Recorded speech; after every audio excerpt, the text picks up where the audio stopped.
So back here with my friend Crafty, the retired halter horse being redeveloped into a using horse, and he asked me to explain to y'all a little bit why he's kind of bracy. He doesn't want you to think that he's just kind of not a quick learner. I don't think that's his situation at all.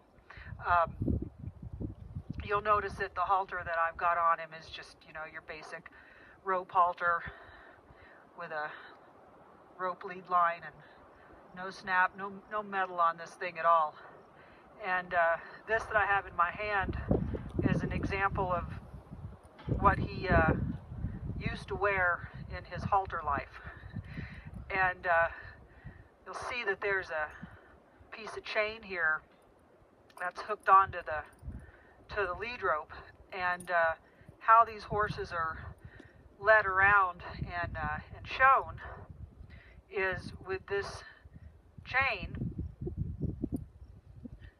up here over his lip, or under his lip, over his jawbone there, up above his teeth. And anyway, heard some different, that's just how it's done. They show a lot of these horses, and some of them, like when he was first shown, he was a stallion, and so they've got a whole arena full of little stud colts and so on and so forth, and amateur people showing them and whatnot. So that's how he was handled, that's how he was shown.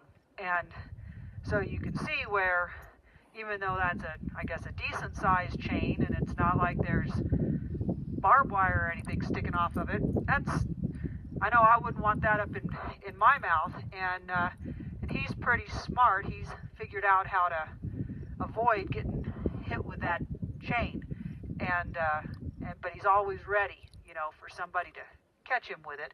And that's part of why he's so braced, is he's ready for this to come on if he makes a mistake. And he hasn't quite figured out yet that I don't have a chain, I just have this.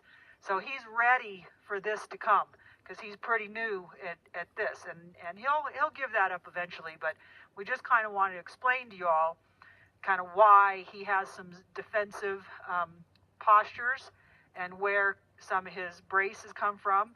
And you might occasionally, he's getting better, but when I first took it, he always wanted to put this lead rope in his mouth. He wanted always something in his mouth, and he would just work it and busy.